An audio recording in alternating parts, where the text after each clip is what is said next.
Quando nós devemos orar? Em todas as ocasiões.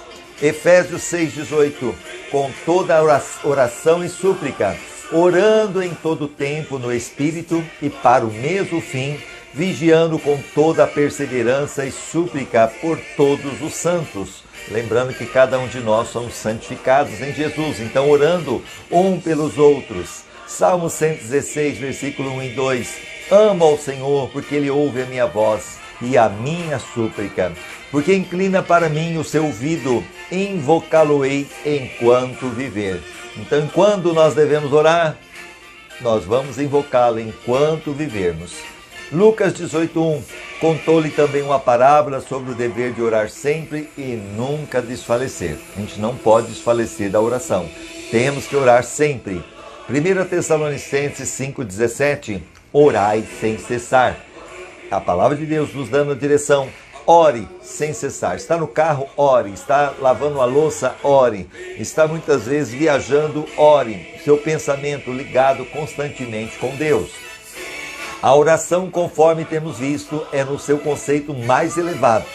Antes um estado que um ato. A plena fruição de seus benefícios depende da continuidade de suas influências.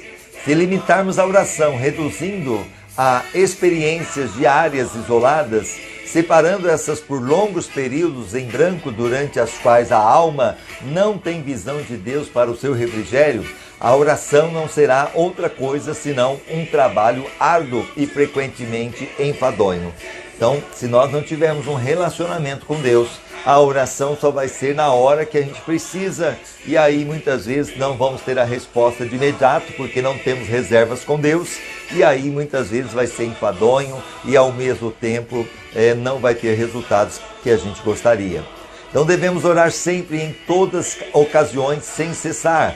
Em particular, Mateus 6,6, mas tu quando orares, entra no teu quarto e fechando a porta, ora teu pai que está em secreto, e teu pai que vem em secreto te recompensará. Então aqui tem aquela oração que você faz e eu faço em particular. Eu com Deus, você com Deus.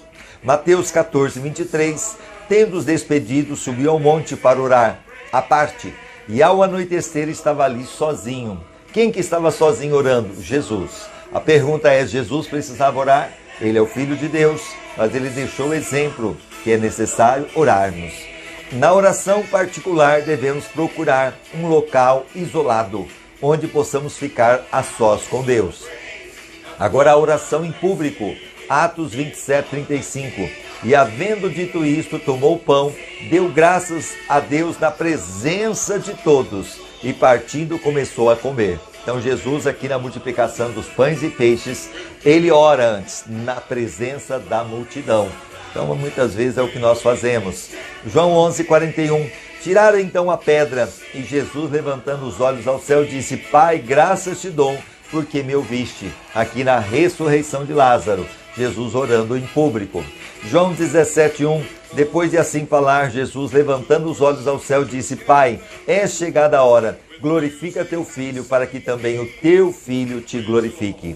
A oração deve ser feita tanto na reunião dos cristãos, como também nos incrédulos. É o que eu muitas vezes falei. Você está no restaurante, não tem importância se os outros vão ficar vendo ou não. Ore. Se você não quiser orar alto, ore na sua mente. Mas é importante orar. Em todos os lugares, 1 Timóteo 2,8.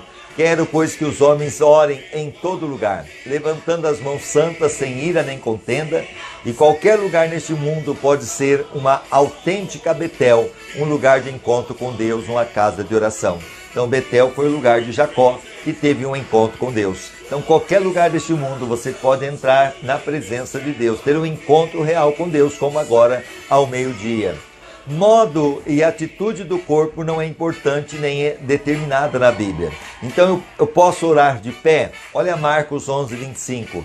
Quando estiver orando, perdoai, se tendes alguma coisa contra alguém, para que também vosso Pai que está no céu vos perdoe as vossas ofensas. Aqui Jesus estava de pé, aí em relação ao dizendo que nós devemos orar, e muitas vezes até de pé.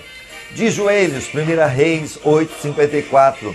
Sucedeu, pois, que acabando Salomão de fazer ao Senhor esta oração e esta súplica, estando de joelhos, e com as mãos estendidas para o céu se levantou de diante do altar do Senhor. Então o rei Salomão estava orando ali ajoelhado. Lucas 22, 41, e afastou-se dele cerca de um tiro de pedra e pondo-se de joelhos orava. Jesus se ajoelhou. Agora, se ele se ajoelhou, também podemos fazer, porque é um sinal de dependência de Deus. Prostrado, Mateus 26, 39, e adiantou-se um pouco, prostrou-se com o rosto em terra, e orou, dizendo, meu Pai, se possível, passa de mim esse cálice, todavia não seja como eu quero, mas como tu queres. As Escrituras não determinam qualquer atitude física especial na oração. A alma pode estar em oração, seja qual for a posição ou atitude do corpo. A Bíblia fala que o rei Ezequias orou deitado, mas ele orou ao Senhor e o Senhor ouviu a sua oração. Então não importa a atitude do corpo, mas sim o coração de buscando a Deus e lembrando que a nossa meta, o nosso alvo é o ouvido de Deus. Se atingir os ouvidos de Deus, é o que é importante. Ana orou apenas mexer os lábios. Então é importante você saber que a oração Deus ouve quando é sincera. Amém? Agradecendo aqueles que já estão